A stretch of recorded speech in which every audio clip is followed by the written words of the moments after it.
दोस्तों, पिछले बयान में आपने सुना कि इंद्रजीत सिंह उस काली औरत के माध्यम से माधवी का पीछा करते हुए उस सुरंग में प्रवेश कर जाता है और उसे मालूम पड़ता है कि माधवी अपने ही राज्य के दीवान से मिलने प्रतिदिन जाया करती थी।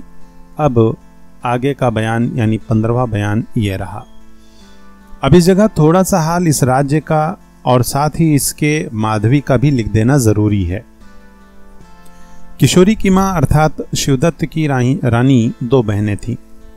एक जिसका नाम कलावती था, शिवदत्त के साथ ब्याही थी, और दूसरी मायावती गया के राजा चंद्रदत्त से ब्याही थी। इसी मायावती की लड़की ये माधवी थी जिसका हाल हम ऊपर लिख आए हैं। माधवी को 2 वर्ष की छोड़कर उसकी मां मर गई थी, मगर माधवी का बाप चंद्रदत्त होशियार होने पर माधवी को गद्दी देकर मरा था। अब आप समझ गए होंगे कि माधवी और किशोरी दोनों आपस में मौसेरी बहनें थीं। माधवी का बाप चंद्रदत्त बहुत ही शौकीन और अय्याश आदमी था, अपनी रानी को जान से ज्यादा मानता था। खास राजधानी गयाजी छोड़कर प्रायः राजगृह में रहा करता था, जो गया से 2 मंजिल पर एक बड़ा भारी मशहूर तीर्थ है। ये दिलचस्प और खुशनुमा पहाड़ी उसे कुछ ऐसी भाई के साल में 10 महीने इसी जगह रहा करता। एक आलीशान मकान भी बनवा लिया। यह खुशनुमा और दिलचस्प जमीन जिसमें कुमार इंद्रजीत सिंह बेबस पड़े हैं, कुदरती तौर पर पहले ही की बनी हुई थी, मगर इसमें आने जाने का रास्ता और यह मकान चंद्रदत्त ही ने बनवाया था। माधवी के माँ बाप दोनों ही शौकीन थे। माधवी को अच्छी शिक्षा देने का उन लोगों को जरा भी ध्यान न था। वो दिन रात लाड़ प्यार ही में पला करती थी और एक खूबसूरत और चंचल दाई की गोद में रहकर अच्छी बातों के बदले हाव भाव ही सीखने में खुश रहती थी। इसी सबब से इसका मिजाज लड़कपन ही से खराब हो रहा था।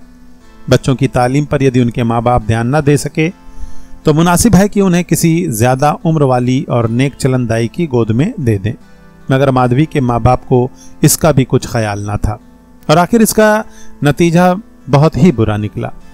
माधवी के समय में इस राज्य में 3 आदमी मुखिया थे, बल्कि यूं कहना चाहिए था कि इस राज्य का आनंद ये ही तीनों ले रहे थे और तीनों दोस्त एक दिल हो रहे थे। इनमें से एक तो दीवान अग्निदत्त था, दूसरा कुबेर सिंह सेनापति और तीसरा धर्म सिंह जो शहर की कोतवाली करता था। अब हम अपने किस्से की तरफ झुकते हैं और उस तालाब पर पहुंचते हैं जिसमें एक नौजवान औरत को पकड़ने के लिए योगिनी और बनचरी कूदी थी। आज इस तालाब पर हम अपने कई अय्यारों को देखते हैं जो आपस में बातचीत और सलाह करके कोई भारी आफत मचाने की तरकीब जमा रहे हैं। पंडित बद्रीनाथ, भैरव सिंह और तारा सिंह तालाब के ऊपर पत्थर के चबूतरे पर बैठे यो बातचीत कर रहे हैं। भैरव सिंह: कुमार को वहां से निकाल ले आना तो कोई बड़ी बात नहीं। तारा सिंह: मगर उन्हें भी तो कुछ सजा देना चाहिए, जिनकी बदौलत कुमार इतने दिनों से तकलीफ उठा रहे हैं। भैरव सिंह: जरूर, बिना सजा दिए जी कब मानेगा। बद्रीनाथ: जहां तक हम समझते हैं कल वाली राय बहुत अच्छी है।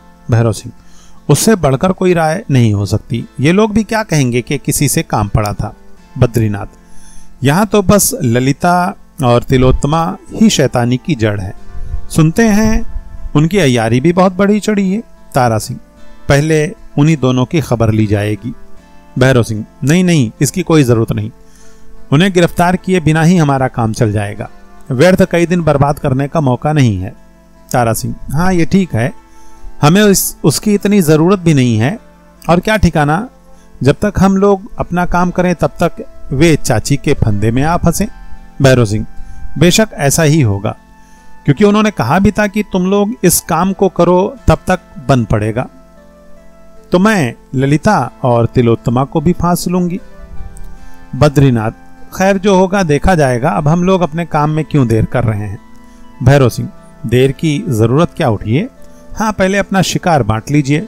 बद्रीनाथ: दीवान साहब को मेरे लिए छोड़िए। भैरव सिंह: हाँ, आपका उनका वजन बराबर है।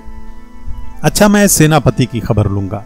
तारा सिंह: तो चांडाल कोतवाल मेरे बांटे पड़ा, खैर यही सही। भैरव सिंह: अच्छा, अब यहां से चलो।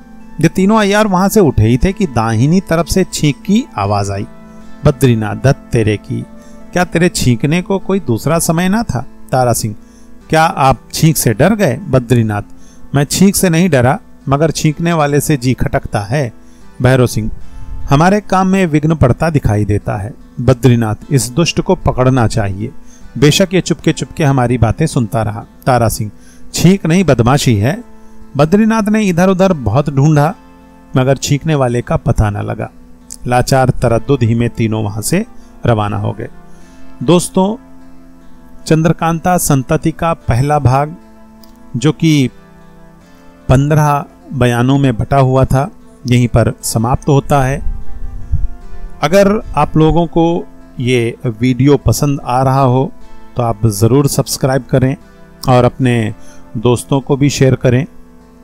अगले वीडियो में हम लोग चंद्रकांता संतति के दूसरे भाग के अन्य बयानों को एक एक करके सुनेंगे। तब तक के लिए आप तमाम लोगों से अलविदा।